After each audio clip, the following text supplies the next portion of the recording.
Bonjour Mme Baudouin, je vous remercie d'avoir accepté de faire une entrevue à la demande de la Commission franco-québécoise sur les lieux de mémoire communs. Nous sommes à Montréal, au musée de Pointe-à-Calière, le 8 février 2016. Vous êtes un acteur majeur des relations entre la France et le Québec.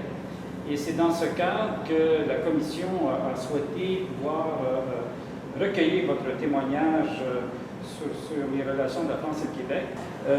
Vous êtes historien de formation, vous avez fait de la politique, vous avez également été haut fonctionnaire, délégué général du Québec, bien sûr député, ministre de la Culture, ministre des Relations internationales. Quelle perception aviez-vous de la France avant votre vie active? Qu'est-ce que c'était pour vous la France avant que vous ne commenciez à servir dans la vie publique au début des années 70? Bien, moi, je viens d'une famille de Québec. Je suis née dans la ville de Québec et je viens d'une famille qui aimait beaucoup la France. Alors, c'est pas toujours le cas là, au Québec pour toutes sortes de raisons. Mais moi, on lisait des revues françaises, les livres chez nous étaient français, la musique était française. Édith Piaf venait à Québec, là, je parle, moi j'ai 70 ans, là, ça fait qu'il y a très très longtemps.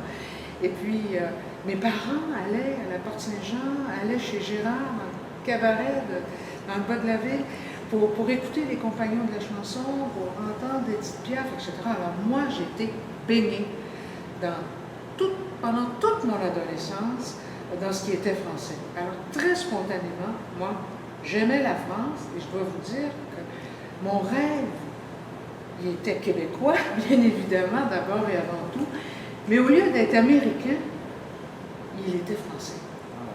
Alors voilà, pour moi, c'était ça la France. Donc, c'est un ancrage qui est fondamental pour vous. En 1972, vous étiez militant du Parti québécois. Et le chef du Parti québécois, René Lévesque, se rend en France où il rencontre le secrétaire du Parti socialiste, François Mitterrand. Quelle analyse, plusieurs années plus tard, tirez-vous de cet entretien, de cette équipée en France de M. Lévesque? Bon.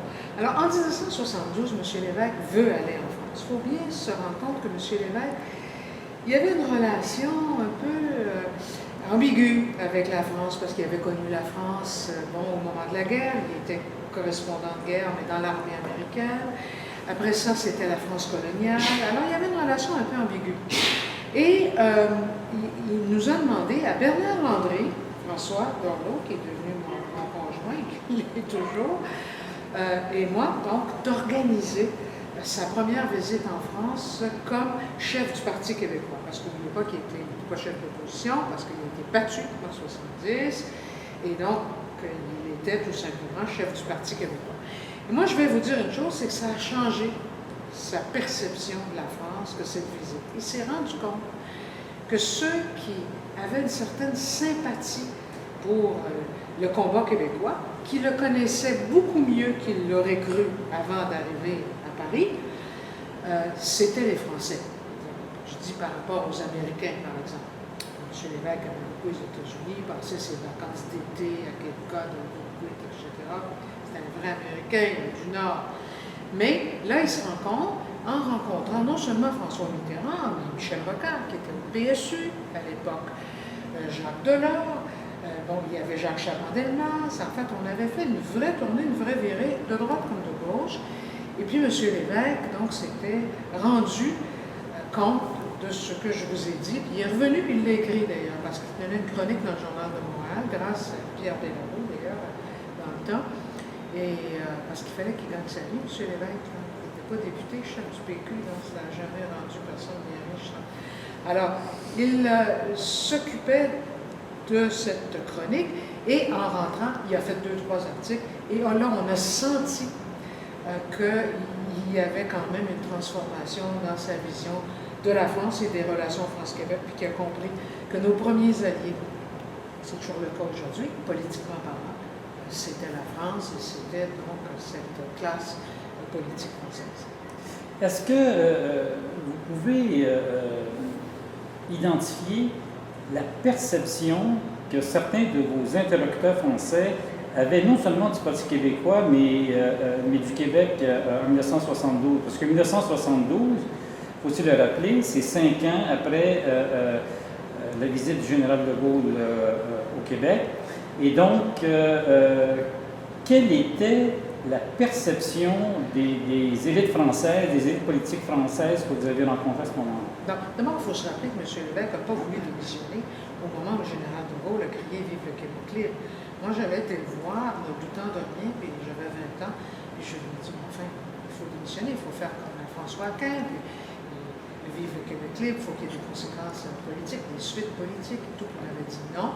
Le jour où moi, René Lévesque, je proposais aux Québécois la souveraineté association, dans son cas, eh bien, ce sera à partir d'un débat québécois et non pas à partir d'un événement extérieur. Bon, on arrive en France, comme vous dites, 5 ans plus tard, les gaullistes sont évidemment en pointe, en flèche, parce que les vrais héritiers du général de Gaulle, Jacques Chaban-Delmas, vous le savez, avait fait la guerre, il était à l'époque très jeune, mais il avait été dans la résistance, et puis bon, alors il était un gaulliste inconditionnel. Le général a quitté le pouvoir en 69, on est en 72, mais il y a encore dans le parti gaulliste, ça inclut Jacques Chirac, qu'on avait d'ailleurs rencontré, et donc c'est extrêmement important de savoir que le parti gaulliste était à l'époque tout à fait convaincu que le Québec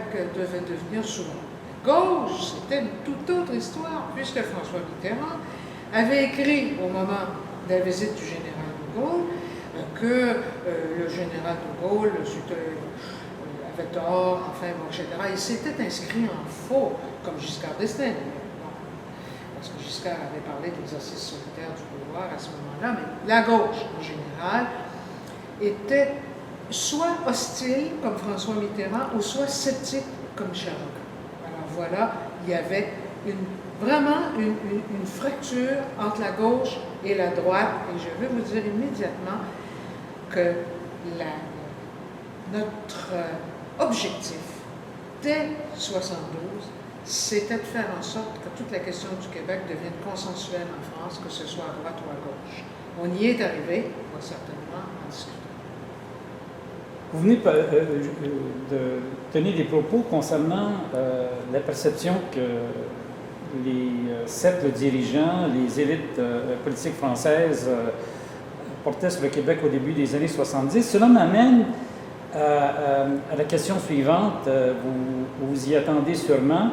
Vous avez été associé assez souvent au lobby québécois en France et au gaullisme. Est-ce que cette observation vous apparaît justifiée et surtout, comment pouvez-vous maintenant évaluer ce qu'était le lobby québécois en France à cette époque-là? Écoutez, moi, oui, on peut en partie m'identifier à ce lobby-là parce que j'avais des amis, en effet, très chers, qui faisaient partie de ce lobby-là. Ne serait-ce que Bernard Dorin, par exemple, Philippe Rossillon, qui était traité de tous les noms, mais qui était quand même un fonctionnaire français en bonne et due forme, et qui, à certains moments, nous a beaucoup aidés. Des gens du Quai d'Orsay, je pense bien sûr à Bernard Dorin, à Jorgensen, à d'autres. Alors là, c'était important et je m'en préoccupais, je m'en occupais.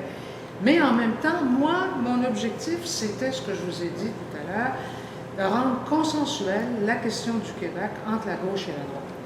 Et quand le Parti québécois a pris le pouvoir en 1976, et même avant, j'avais dit à M. Lévesque, moi, ce que j'aimerais, c'est de m'occuper, puisque la droite était au pouvoir, la gauche n'a pris le pouvoir qu'en 1981, donc entre 1972 et 1981, j'ai dit à M. Lévesque, moi, j'aimerais m'occuper de la gauche.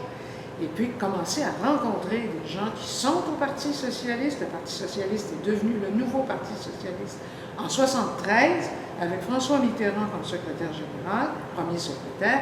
Et j'ai dit, bon, je vais commencer à les voir. Alors, j'ai commencé par ce qui était et la droite et la gauche du Parti socialiste, Mitterrand faisant la synthèse de tout ça, Jean-Pierre Chevènement et Michel Rocard. Et tous les deux, je les ai convaincus, pas que moi, on était certainement une équipe, je veux dire, bon, derrière cette idée-là, mais disons que je l'ai fait personnellement. Et Michel Rocard est devenu un ami, il est toujours, au moment où on se parle, Jean-Pierre Chevènement aussi, même si Jean-Pierre Chevènement a quitté le Parti socialiste, et Michel Rocard a beaucoup pris ses distances par rapport au Parti socialiste actuel. Et François Mitterrand, eh bien, je lui ai écrit un jour, je m'appelle Louise Baudouin, puis voilà, je suis au Parti québécois, puis bon, alors, c'est un de ses adjoints qui m'a répondu, puis qui m'a dit, ben écoutez, un jour peut-être, enfin, etc. Et puis bon, un jour, j'ai fini justement par rencontrer François Mitterrand, bien avant qu'il soit président de la République. Et ça, c'est important, et je le dis de façon générale, mais c'est important dans le cas des relations France-Québec, c'est d'avoir des relations amicales et personnelles avant que les gens arrivent au pouvoir. Parce qu'on les connaît déjà, qu'on n'a pas l'air de les courtiser pour les mauvaises raisons. Ils sont dans l'opposition, ils ont l'air d'être dans l'opposition pour bien, bien longtemps, parce qu'en 1975, là, personne ne pouvait dire quand le Parti socialiste gagnerait. Moi, j'avais dit à l'évêque quand même, un jour, l'alternance va jouer. M. l'évêque en était conscient, il était d'accord avec ça, puis Claude Morin aussi, d'ailleurs, parce que quand on a pris le pouvoir en 1976, bon, j'étais au cabinet de Claude Morin, qui était le ministre, et Claude acceptait ça, il était d'accord avec ça, et puis on me laissait carte blanche, en quelque sorte, pour aller au Parti socialiste, et moi, ça correspondait davantage, je dirais, à ma sensibilité. La gauche correspondait davantage à ma sensibilité que la droite, même si j'avais une grande admiration pour le général de Gaulle. Et puis, je vais dire, j'étais complètement... je trouvais extraordinaire que le général de Gaulle soit venu ici en 1967 et qu'il a dit ce qu'il a dit. Bon, alors c'est comme ça que ça s'est passé dans mon cas. Les relations que vous avez développées, notamment avec la gauche en France, mais aussi avec d'autres personnes intéressées par le Québec et qui étaient soit au pouvoir, soit dans l'opposition. Est-ce que vous pouvez dire que ces relations constituaient l'essentiel du mandat que vous avez eu quand vous étiez directrice de cabinet du ministre des Affaires intergouvernementales, Claude Morin, à partir de 76-77? Oui. Alors, de 76 à 81, en effet, j'ai été au cabinet de Claude Morin et on s'occupait des relations entre Québec et Ottawa. Et puis, bon, disons que Claude Morin, lui, il était très spécialisé dans les relations intergouvernementales. Et moi, ce qui m'intéressait, c'était les relations politiques avec la France. Parce qu'on se disait, on va faire un référendum. M. l'évêque l'avait promis pendant la campagne électorale, donc il y aura un référendum pendant le premier mandat. Bon, il y en a eu un en 80. Alors, moi, oui, c'était mon mandat qui était quasi officiel. Tu sais, finalement, je débarquais pas là, en cachette, là. Puisqu'on avait la délégation générale, donc c'était après François Cloutier, parce que le docteur Cloutier a quand même compris à un moment donné que c'était plus possible, parce que nous, on s'en allait vers un référendum, puis on avait besoin éventuellement de la reconnaissance internationale de celle de la France en premier lieu.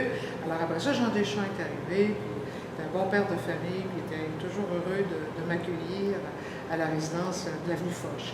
Alors oui, c'est ça que j'ai fait. Et je l'ai fait, je dirais, minutieusement, sincèrement. C'est vrai que tout ce monde-là, c'est devenu mes amis, particulièrement Michel Rocard et Jean-Pierre Chevènement. Mais même François Mitterrand, finalement, il vivait avec sa femme, Gaëlle Mitterrand, rue de Bièvre, en tout cas officiellement. Et c'est là qu'il me recevait aussi souvent. Et je me rappelle que Claude Morin était venu me chercher un jour. En tout cas, tout ça, c'est des histoires assez drôles. Mais tout le monde convenait que c'était ça qu'il fallait faire. En plus du travail, bien évidemment, de la délégation générale, de toute l'équipe du ministère des Relations internationales, de sa direction France. En fait, tout ce monde-là, ensemble, on a réussi à atteindre notre objectif qui était de faire en sorte que la question du Québec devienne consensuelle et que si jamais on avait un oui au référendum en 1980, que la France serait derrière nous. Et vous savez comment ça s'est concrétisé, on va pouvoir certainement en En 1977, donc quelques mois après l'élection du Parti québécois, en novembre 1976, le premier ministre du Québec, René Lévesque, effectue sa première visite officielle en France. Visite très importante pour le premier ministre du Québec, M. Lévesque. Quel a été votre rôle dans la planification politique de cette visite? Premièrement, et deuxièmement, quelles conclusions vous en tirez maintenant? Est-ce que, parce qu'il y a eu certaines critiques, et du côté français et du côté québécois, qui tendaient à faire croire que ça avait été une opération davantage spectaculaire qu'une opération véritablement politique.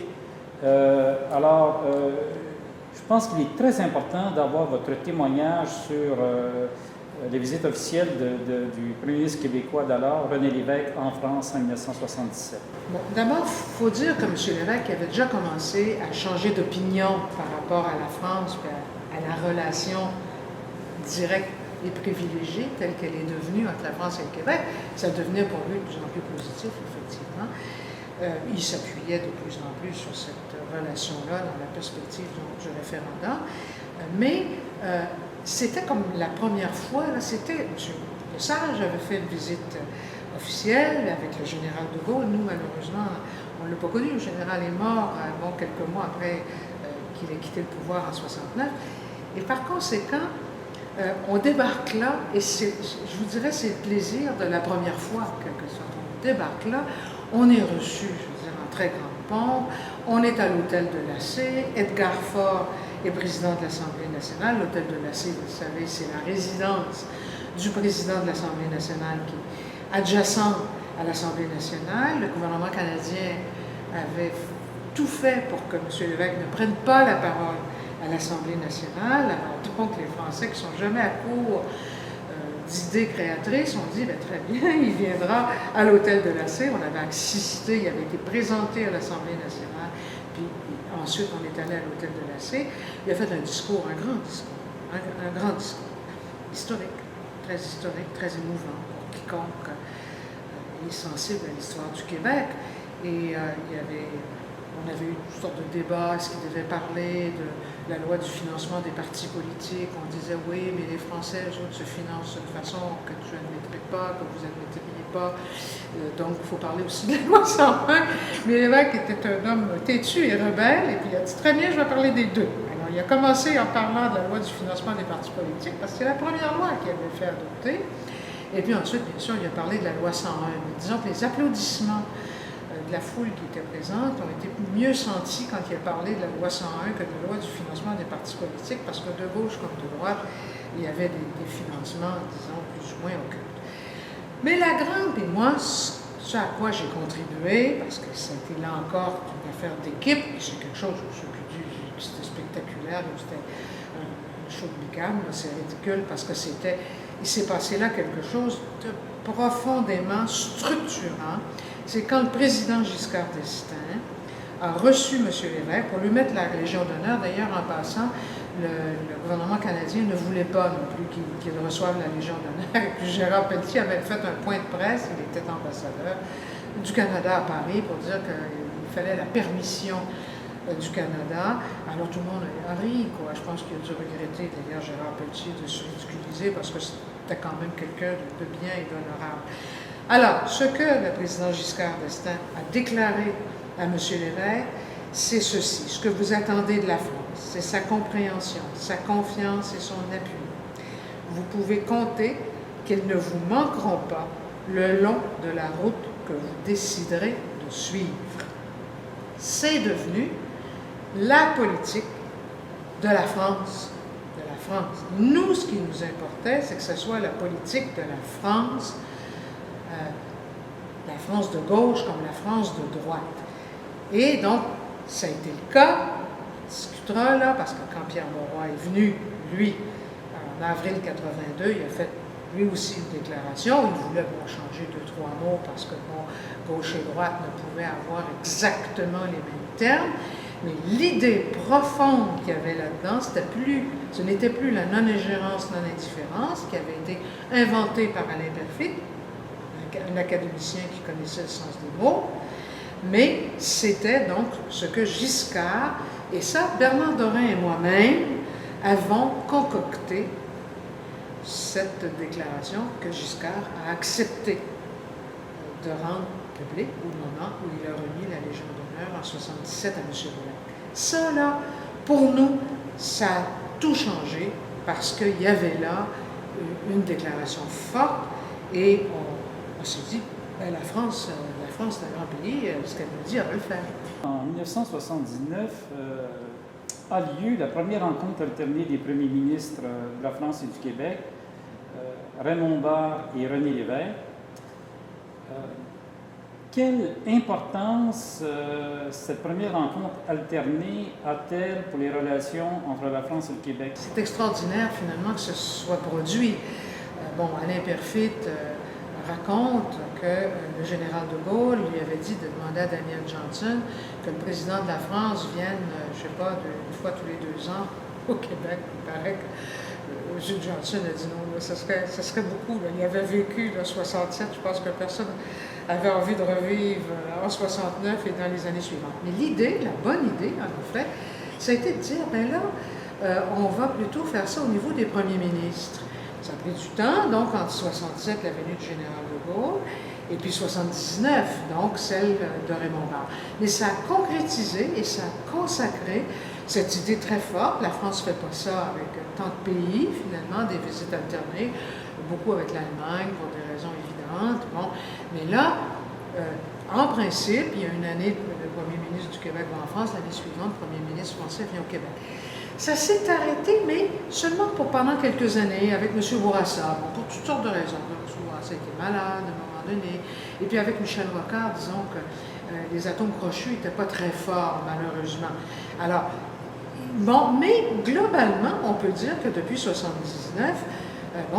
Charest, lui, il est allé, puis il est allé avec plaisir, hein, parce qu'on ne peut pas dire que c'est un truc de péquiste, parce qu'ici, justement, aussi, il fallait faire en sorte que ça devienne, que ces relations France-Québec consensuelles, pas pour les mêmes objectifs ultimes nécessairement.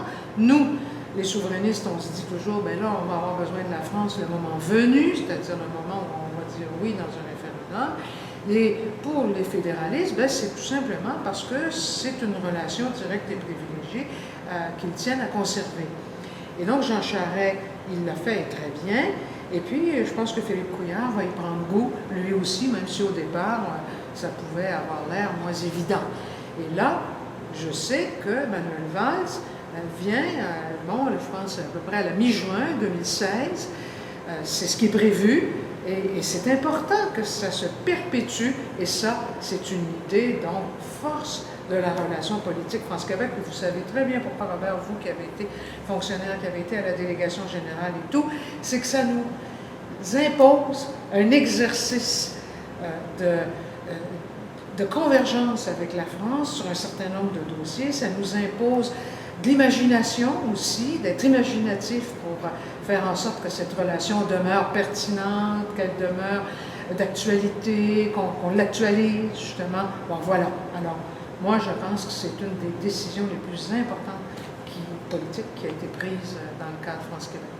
En 1981, Mme Baudouin, vous êtes nommée directrice des affaires françaises au ministère des Relations internationales. Vous avez indiqué ce que vous avez fait en bonne partie jusqu'en 1981. En 1981, quels étaient vos projets pour mener encore plus loin la coopération entre la France et le Québec? Maintenant, êtes-vous en mesure de vraiment identifier les réalisations majeures que vous et votre équipe avez pu réaliser et à Québec et à Paris à la délégation générale? Moi, j'ai toujours pensé que mon rôle, il était essentiellement politique, même quand j'étais à la direction des affaires françaises ou à la délégation générale. Et là, à ce moment-là, vous savez, il y en a un qui a surgi dès 1981, parce que François Mitterrand s'est dit, moi, je vais faire ce que le général de Gaulle n'a pas fait, et ce que Giscard n'a pas fait non plus, et Pompidou, etc. Je vais faire un sommet de la francophonie, je vais réunir, c'était dans l'air depuis très longtemps, on en discutait, mais ça n'aboutissait pas. Une des raisons, vous le savez très bien, Pourquoi ça n'aboutissait pas?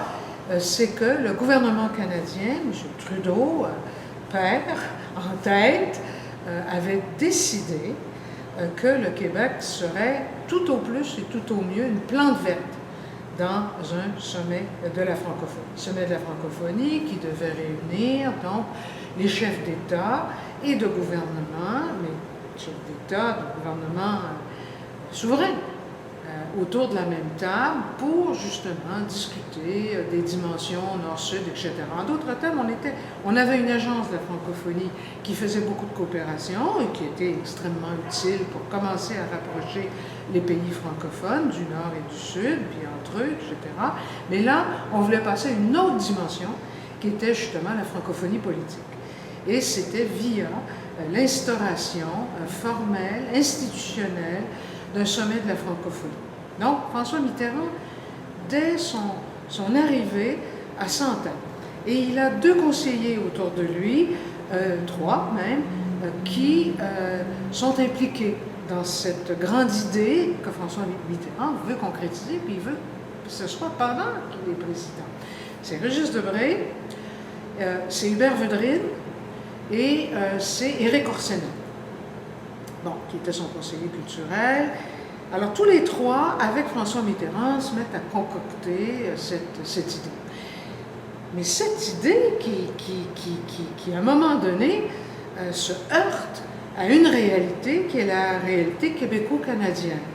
Trudeau ne veut pas en démordre, puis nous, on ne veut pas en démordre, dire c'est l'exclusion du Québec du sommet de la francophonie, alors qu'on est déjà, d'ailleurs, gouvernement participant à l'agence. Mais là, Trudeau dit oui, mais l'agence, ça peut se comprendre parce qu'on discute d'éducation, on discute de culture, de langue française, de choses qui sont de compétences soit exclusives, soit partagées dans la Constitution canadienne. Mais quand on arrive au sommet de la francophonie puis qu'on veut avoir un grand débat nord-sud, puis un grand débat sur les enjeux mondiaux, le Québec n'a plus sa place. Alors là, tout le monde aux abris, si je peux dire, parce qu'on se dit, nous, comment ça va finir cette affaire-là? La France de droite, donc, nous avait donné des assurances, inquiétez-vous pas. C'est grâce à la France qu'on était devenu gouvernement participant à Niamey, donc à l'Agence de coopération des pays francophones. Mais là, c'est la gauche qui est au pouvoir. On sait que Mitterrand, écoutez, moi, je vous l'ai dit, je l'ai rencontré, je le connais, je suis allée à l'Élysée, je suis allée chez lui rue de Bièvre. Je sais ce qu'il pense. Il pense que le Québec culturel, c'est extraordinaire. Il a lu Anne Hébert tout au complet, il en connaît plus que moi sur certains écrivains québécois. Ça, il trouve ça vrai, réel et tout. Le Québec politique, le Québec souverain, il me dit des fois, vous savez, la souveraineté, trait d'union, association, qu'est-ce que ça veut dire? Je ne comprends pas très bien, c'est contradictoire dans les termes. Bon, il aimait ça, là, jouer ce jeu-là, parce que c'était un homme absolument extraordinaire avec qui discuter. Là, on pouvait être sûr que c'était... Et Régis Debray, lui, ben, c'est un dialecticien. Par définition, Régis Debray, c'est la dialectique. Il prêche le faux pour connaître le vrai. Alors, c'était dur, hein? C'était dur. Bon. Et là, il y a quand même eu une première, parce que ça s'est fait en 2-3 temps, une première marque, donc une première trace, parce que Pierre Mauroy, lui, faisait partie, le premier ministre, quand il était premier ministre, faisait partie des pro-québécois. Bon, et lui, il est venu ici, au Québec, en avril 82. Et il a dit exactement ceci: la France, aujourd'hui comme hier, se trouvera aux côtés du peuple québécois, quelle que soit la voie qu'il choisira pour affirmer son identité. Alors ça, c'était la version de gauche de ce que Giscard avait dit, lui, en 1977. On était content. Il a ajouté: le Québec, pièce maîtresse de la francophonie mondiale, doit être présent dans tous les forums internationaux consacrés donc aux Français. Donc, ça, en 82, ça nous rassure. Sauf qu'en 83, il y a un G7 aux États-Unis, c'est à Williamsburg. Pierre Elliott Trudeau rencontre François Mitterrand.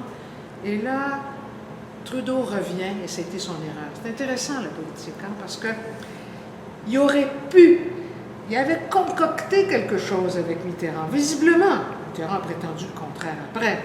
Il s'était passé quelque chose. Et Pierre Trudeau est revenu en triomphant, ce qu'il n'aurait pas dû faire, parce qu'il nous a comme alertés. Et là, il dit, on est en avril, je pense, 83, Pierre Trudeau revient, puis il y a un article dans Le Devoir où il dit, je règle ça avec Mitterrand, il y aura un sommet de la francophonie, puis le Québec, là, c'est plus dans le décor. Hey, aïe, aïe! Alors, nous, on se dit, mais oui, mais Mauroy a dit ça, mais Mauroy, il n'est plus premier ministre à ce moment-là.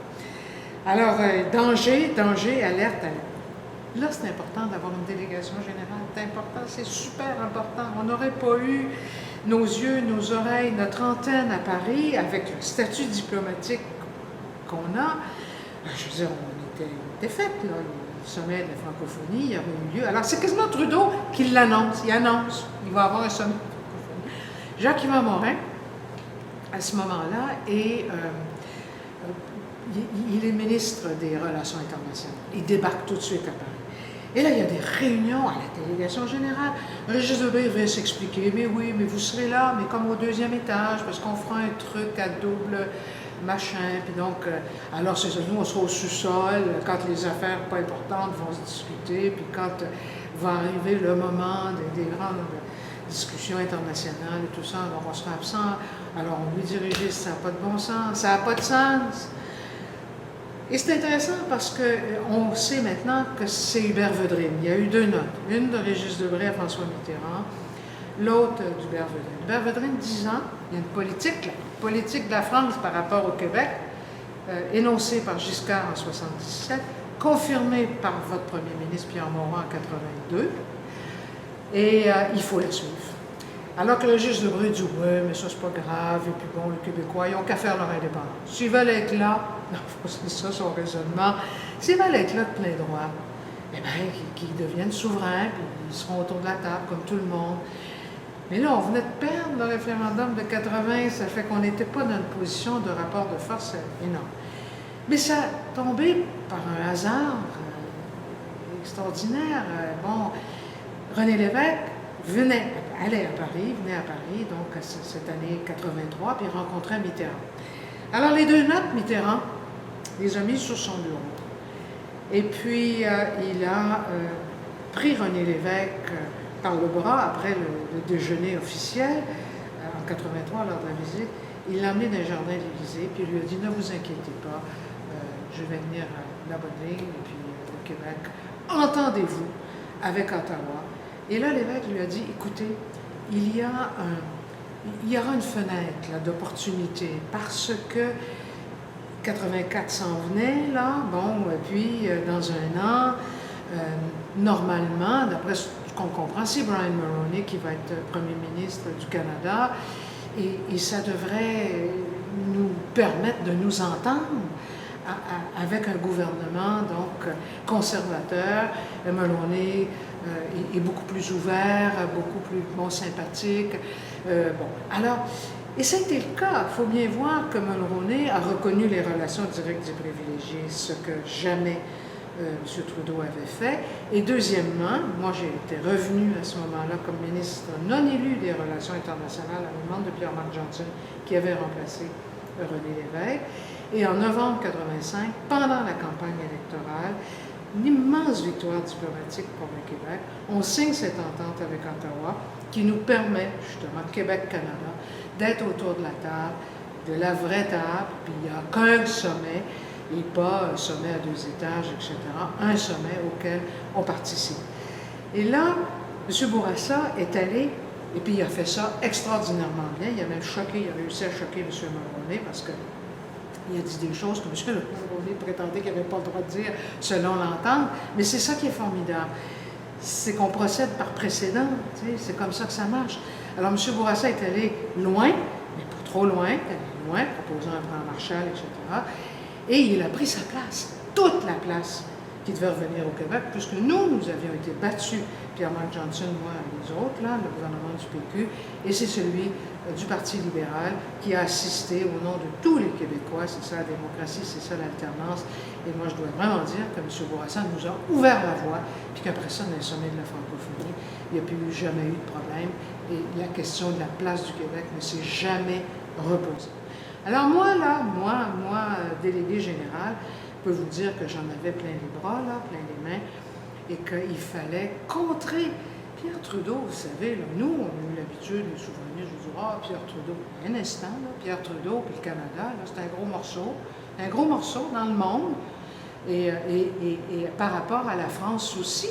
C'est un intellectuel, puis quand il débarquait à l'Élysée, vous savez, un soir, Régis Debray m'a appelé, quasiment au milieu de la nuit, pour dire, écoute, là, Pierre Trudeau sort de l'Élysée, et il a récité un poème de Jacques Prévert,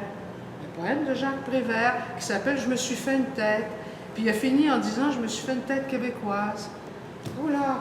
Alors il dit « Mais quoi répondre à ça, vous autres, là? » Moi, je suis délégué général, je dis « Qu'est-ce que je fais? » Le lendemain, je fais ma note, puis j'explique, puis bon, le multiculturalisme qui nous est imposé, puis bon, le Québec-nation qui n'a pas sa place, et puis qui n'existe pas, puis que le multiculturalisme, c'est une politique délibérée pour que le Québec soit vraiment une minorité parmi toutes les autres à l'intérieur du Canada, et que c'est extrêmement dangereux, je veux dire, politiquement, puis pour le français, pour l'avenir, justement, des Québécois francophones en Amérique du Nord. Mais là, c'était des alertes, là, et des urgences continuelles, jusqu'à temps que je rentre, puis que Pierre-Marc me dise, je voudrais que tu reviennes pour la campagne électorale. Je l'ai fait par militantisme, je l'ai fait parce que Pierre-Marc était un ami aussi, mais disons que je connaissais la fin de l'histoire, là, on savait qu'on se fait battre. Mais c'est ça, là, et c'est ça qui était passionnant, je veux dire, de cette job-là.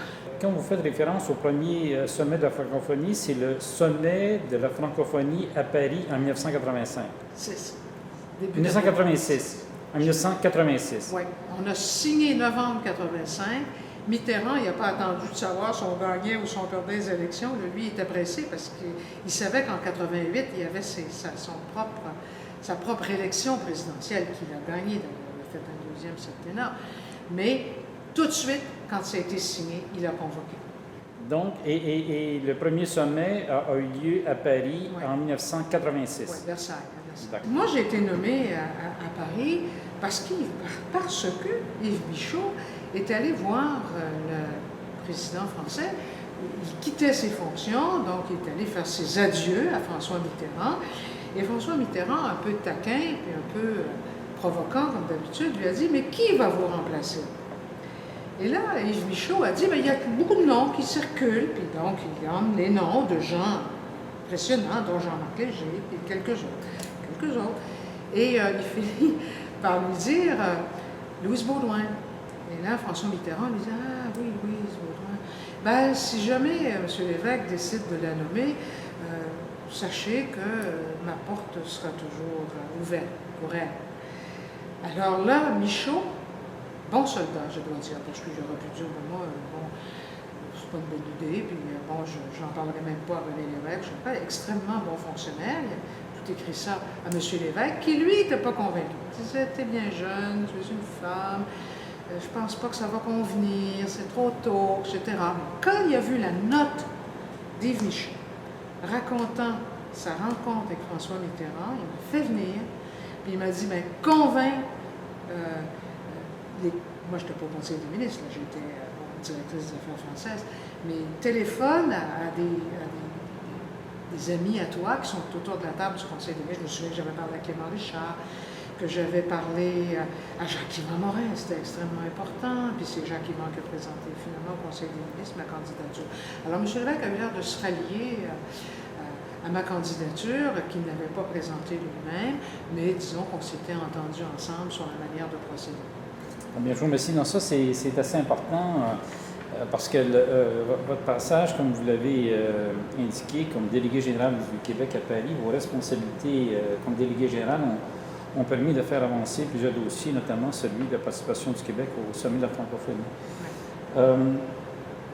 Un autre élément qui est assez important, c'est qu'en 1993, Jacques Parizeau est chef de l'opposition officielle à l'Assemblée nationale, et il est aussi chef du Parti québécois.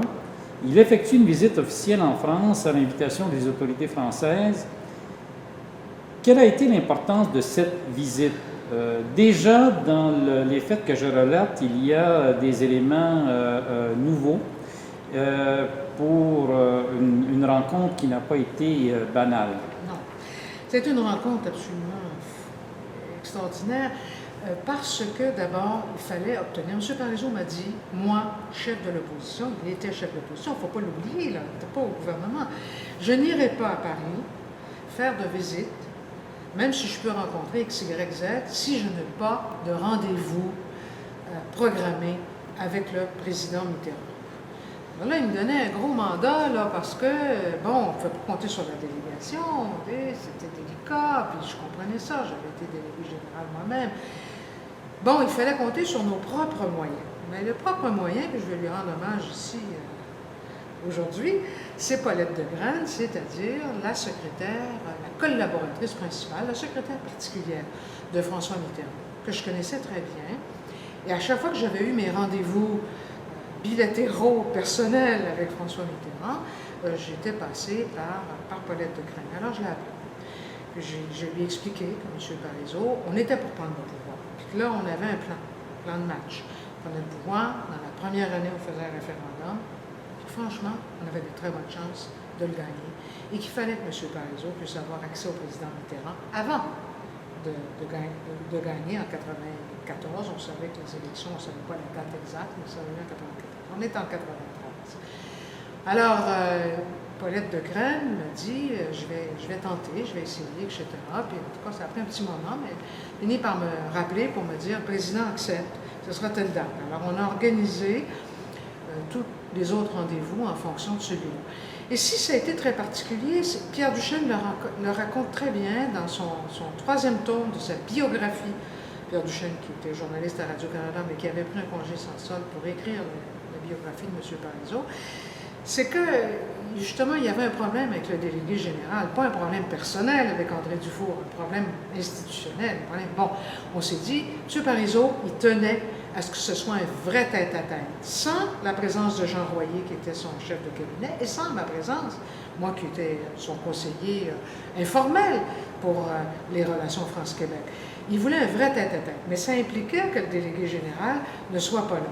Et donc, c'est là que ça a été compliqué, parce que le délégué général souhaitait, c'était normal, présenter donc le chef de l'opposition du Québec au président, puis après ça, il devait sortir, puis en tout cas, ça a pris du temps, puis il a fallu intervenir, puis finalement, donc, il est sorti, et puis le tête-à-tête, le vrai tête-à-tête, a pu avoir lieu. Est-ce que M. Parizeau, en sabrant le champagne avec nous, tout de suite après, il nous a dit, le président lui avait confirmé et affirmé que sans précéder le Québec, donc sans intervenir, sans précéder le Québec, la France accompagnerait le Québec s'il y avait un référendum, là, comme prévu, M. Parizeau l'expliquant, on va prendre le pouvoir, faire un référendum.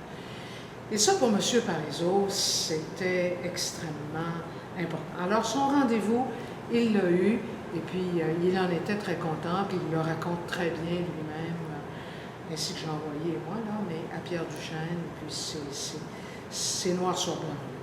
Est-ce que vous pouvez dire que le rendez-vous que M. Parizeau a eu à l'Élysée avec le président de la République d'alors, M. François Mitterrand, a été mis au point essentiellement avec l'Élysée et peu ou pas du tout avec Matignon et le Quai d'Orsay? Oui, parce que on pensait que le Quai d'Orsay, qui est toujours beaucoup plus, c'est normal, c'est son art. Puis il n'y avait pas de précédent que de chef de l'opposition. Maintenant, ça se fait à l'occasion, au moins avec le premier ministre. Même Mario Dumont, quand il était chef de l'opposition, a rencontré le premier ministre français. Mais là, le président de la République, avec un chef de l'opposition d'une province du Canada, on est rendu loin, là, tu sais, dans le protocole, puis dans les... Bon. Alors, le Quai d'Orsay, on s'est dit, ils vont s'y opposer. Ça va nous faire une opposition. Et on savait que le président Mitterrand était quelqu'un qui décidait lui-même. Hein, les diplomates, oui, mais pas en tout temps. Les diplomates sont faits pour donner leur avis, mais le président décide. Et moi, quand j'étais ministre, d'ailleurs, des Relations internationales, c'était ma ligne aussi. C'était la façon dont je procédais. Et par conséquent, on savait que notre meilleure chance, c'était via des voies d'amitié personnelle. Et Paulette de Crène aimait le Québec. D'ailleurs, elle est venue, je l'ai invitée, elle est venue pendant la campagne référendaire.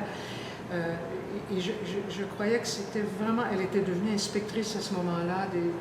Oui, parce que le président Mitterrand avait quitté à ce moment-là. C'était Jacques Chirac. Alors, c'était important pour moi que Paulette de Crène, qui n'était jamais venue au Québec, qui avait tant aidé le Québec, et le Parti québécois en particulier, qu'elle soit... Elle est venue donc passer, puis je l'ai même amenée jusqu'à Rouyn-Noranda, pendant la campagne référendaire, pour qu'elle vive ça avec nous, qu'elle vive ça avec nous. Elle avait beaucoup apprécié. Alors, c'est vrai qu'on s'était dit, et c'est vrai que la politique internationale, c'est important de dire que la politique internationale, c'est pas seulement des politiques, c'est des personnes. Du 3 août 1995 au 15 décembre 1998, vous êtes ministre de la Culture et des Communications. Quel rôle avez-vous joué et quel rôle, non seulement le ministère des Relations internationales, mais les autres ministères, comme celui de la Culture, le ministère de l'Industrie, ont joué avec vos homologues français pour la mise au point, non seulement la mise au point, mais le partage de connaissances concernant la Convention sur la protection et la promotion de la diversité des expressions culturelles de l'UNESCO. Je vous pose d'autant plus la question que j'ai été moi-même impliqué, au niveau de fonctionnaire bien sûr, dans le groupe franco-québécois sur la diversité culturelle. Et plusieurs ont considéré que le rôle du Québec à ce moment-là, avec la France, et aussi également avec le gouvernement canadien, ont permis, ce rôle a permis de littéralement faire avancer l'élaboration de la Convention sur la diversité culturelle qui a été adoptée par la suite à l'UNESCO. Est-ce que cette approche vous apparaît une bonne approche? Est-ce que cette perception-là est juste? Oui, parce que d'abord, il faut dire que Sheila Copps, Mme Copps, qui était ministre canadienne du patrimoine, avait commencé à s'y intéresser, comme nous. 98, nous, notre premier intérêt, gouvernement du Québec, ministre des Finances, ministre des Relations internationales, qui n'est pas moi à l'époque, mais qui est Sylvain Simard, et moi, ministre de la Culture, on commence à s'intéresser à cette question de la diversité culturelle et d'un éventuel instrument international pour réguler, disons, la mondialisation culturelle. Là, Sheila Copps organise une réunion à Ottawa et refuse de m'inviter. Alors là, je fais un grand texte dans le Devoir en appelant ça le bâillon canadien, avec Jacques Vallée. Jacques Vallée qui était mon complice dans tout ça. Et là, moi, je suis ministre de la Culture, Jacques était avec moi au ministère de la Culture. Martine Tremblay, d'autres, etc. Et là, Sheila Copps dit « Non, vous ne serez pas là. » Puis bon, alors là, je dis « Il faut qu'on y arrive autrement. » Et l'autrement, ça a été la relation privilégiée avec la France. Mes deux homologues de l'époque, Catherine Tascott, Catherine Trotman, qui étaient toutes les deux ministres de la Culture. Et moi, quand je suis devenue ministre des Relations internationales, disons qu'avec la ministre de la Culture, soit Agnès Maltais et d'autres, Diane Lemieux, j'ai conservé, disons, une partie du dossier, une grosse partie du dossier, parce que pour moi, c'était extrêmement important qu'on y arrive. 99, le sommet de la francophonie à Moncton, au Nouveau-Brunswick, où on se dit que c'est important et qu'il faut s'en occuper.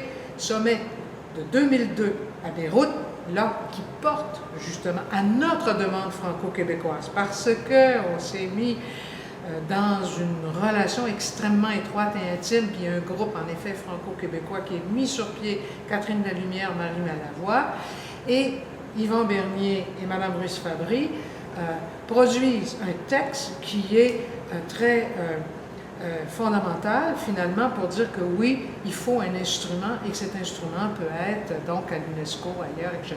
Mais en 2002, à Beyrouth, on décide que ce sera à l'UNESCO.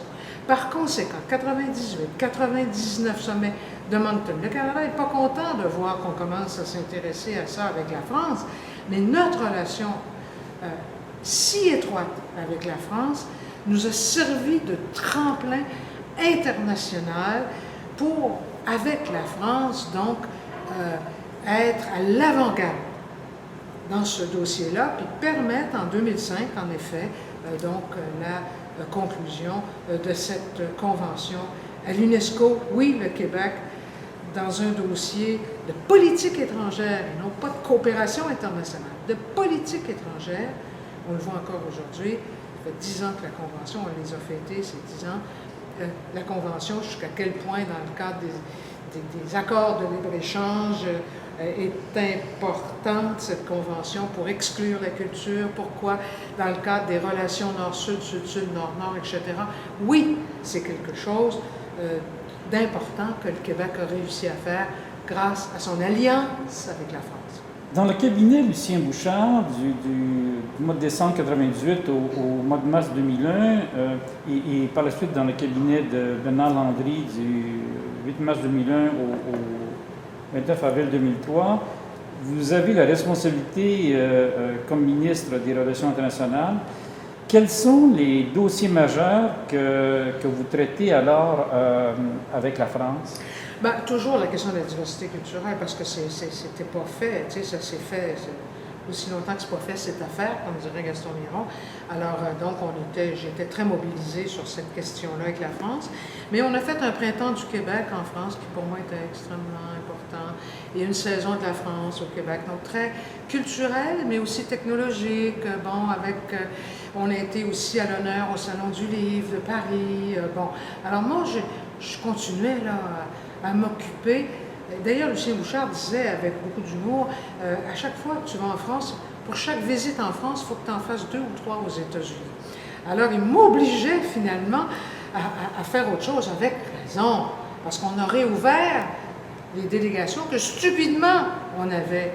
C'était pas moi, là, hein, mais quand je suis arrivée au ministère, avec Gaston Harvey et d'autres, on s'est dit qu'il faut réouvrir les délégations qu'on a fermées dans le cadre de l'austérité, justement. Alors, on a réouvert à Boston, j'y suis allée, à Chicago, j'y suis allée, à Los Angeles. C'est moi qui ai réouvert ces délégations-là parce que je croyais bien évidemment qu'il fallait être présent sur tous ces territoires-là américains. Et avec Diane Willemny, qui était une extraordinaire déléguée générale du Québec à New York, j'ai fait de magnifiques missions aux États-Unis. Bon, alors à des niveaux qui sont ceux des gouverneurs des États. Mais ça fait rien, il y avait tant de choses à faire. Je découvrais les Amériques au-delà des États-Unis. Ça, sincèrement, je suis allée 2 fois au Forum social mondial, au grand désespoir. Certainement. Au nom du gouvernement du Québec, pendant que les maîtres supposés du monde là, étaient à Davos, moi j'étais au Forum social mondial. Et j'y amenais M. Parizeau, justement, parce que M. Parizeau s'intéressait beaucoup à la mondialisation et aux altermondialistes, par conséquent. Donc, il y a même eu un amendement Québec, à un moment donné, à Porto Alegre, sur la question de la diversité culturelle. Je voulais que les altermondialistes s'intéressent non seulement à la biodiversité, mais à la diversité linguistique et culturelle. Je veux dire, ça va de soi. Et honnêtement, ça a été ça l'essentiel de ce que j'ai fait, puis je me suis beaucoup amusée. Vous avez mentionné la mondialisation. Cela m'amène à vous poser une autre question. Les relations France-Québec au plan intergouvernemental ont vraiment pris forme dans les années 60 et se sont développées par la suite. Vous l'avez très bien expliqué. Mais à l'époque, dans les années 60 et 70, la mondialisation n'était pas au niveau actuel. À l'heure actuelle, il y a une tendance très, très lourde de la mondialisation sur tous les plans, économiques, politiques, culturels, et même sur d'autres plans. Je parle aux droits des droits des travailleurs, par exemple. Donc, la mondialisation est un fait incontournable maintenant, une tendance très lourde. Il y a attaché à la mondialisation, mais ce n'est pas le seul facteur, mais pour nous, ça nous touche très directement, dans plusieurs milieux, une prédominance ou un rôle plus important, parfois même une prépondérance de l'anglais. Compte tenu de ces 2 facteurs-là, quel rôle la relation France-Québec peut-elle jouer dans le cadre actuel qui est celui d'une mondialisation, je vais dire, vraiment totale partout sur la planète, d'une part, et d'autre part, rattacher à la mondialisation la prépondérance de l'anglais dans plusieurs milieux? Bon, alors, je pense qu'il y a deux, trois choses à dire. D'abord, la mondialisation, là, elle n'est pas heureuse partout, la mondialisation. C'est pas vrai que les peuples sont plus heureux parce que la mondialisation financière, c'est ça, là. Moi, je parlerais plutôt des mondialisations, parce qu'il y a une mondialisation financière qu'il faut stopper à quelque part. Et M. Parizeau, dans une préface d'un livre, là, qui est publié en 2010, en fait, qui a été publié en 2010, qui s'appelle L'indépendance maintenant, disait... C'est bien beau tout ça, la mondialisation financière, mais en 2008, tu sais, en 2008, là, ceux, les maîtres du monde qui nous ont emmenés sur le bord du précipice, là, bon, il dit, qu'est-ce qu'ils ont fait? Ils se sont retournés vers qui pour les sauver? Les banques, là, les grandes banques, là, too big to fail. Là. Bon, ben, les Britanniques ont dû nationaliser une banque, d'ailleurs, et puis les Américains ont mis des milliards et des milliards. Bon, et puis partout sur la planète, alors même Sarkozy avait dit, les grandes multinationales se sont retournées vers leurs gouvernements nationaux pour régler les problèmes. Là, la difficulté à l'heure actuelle, c'est qu'on recommence comme si c'était rien passé. Ça, c'est un problème. La mondialisation financière. Moi, je crois que si on ne stoppe pas ça quelque part, ça va ressauter, puis à un moment donné, ça ne sera plus contenable d'une façon ou de l'autre. Les mondialisations, donc, économiques, le libre-échange. Moi, je dis oui, mais au libre-échange. Oui, mais. Et puis, je n'expliquerai pas pourquoi mon mais je pense que j'étais assez clair du temps que je faisais de la politique. C'est pas vrai qu'on n'exclura pas la culture, d'abord, la Convention sert à ça, mais aussi les recours investisseurs-État, je pense que c'est une très mauvaise idée, et puis bien d'autres choses aussi. Mais c'est vrai que être libre-échangiste, il y a des avantages et des bénéfices pour une population comme celle du Québec où il y a 8 millions d'habitants. Bon, mais ça dépend ce qu'on en fait. Et moi, je pense qu'il y a un retour des nations. Dans le fond, c'est ça. Et puis, en Europe, pour le meilleur ou pour le pire, justement, ils vivent le retour des nations. Parce que, avec ce qui se passe au Moyen-Orient, avec les guerres, avec Daesh, avec tout ça, les peuples se rebiffent. Et puis, c'est quoi leur sentiment actuel? C'est même en Allemagne, où ils ont été d'une générosité exemplaire, même en Suède, où ça a toujours été un pays très ouvert, tout le monde a le réflexe de se refermer, puis l'industrie qui a le plus d'avenir, ça a l'air que c'est celle des clôtures, parce que là, chacun veut sa clôture, et c'est pas ça l'avenir, on le sait bien. Mais il faut réguler tout ça, parce que si on le fait pas, ça va mal finir, et on commence à l'entrevoir. Alors moi, j'espère qu'il va y avoir un retour, je veux dire, au bon sens, et puis que là, la France et le Québec, qui ont des expériences différentes, mais peuvent mettre en commun quand même, je dirais, leur expertise, à la fois du multiculturalisme, et je pense à la laïcité, le multiculturalisme et toutes ces questions-là. On peut réfléchir. Ça c'est... Vivre ensemble, là, il n'y a rien de plus important là, au moment où on se parle, parce que si on n'est pas capable de vivre ensemble, bien, il va se passer ce qui se passe ailleurs. Là. Bon.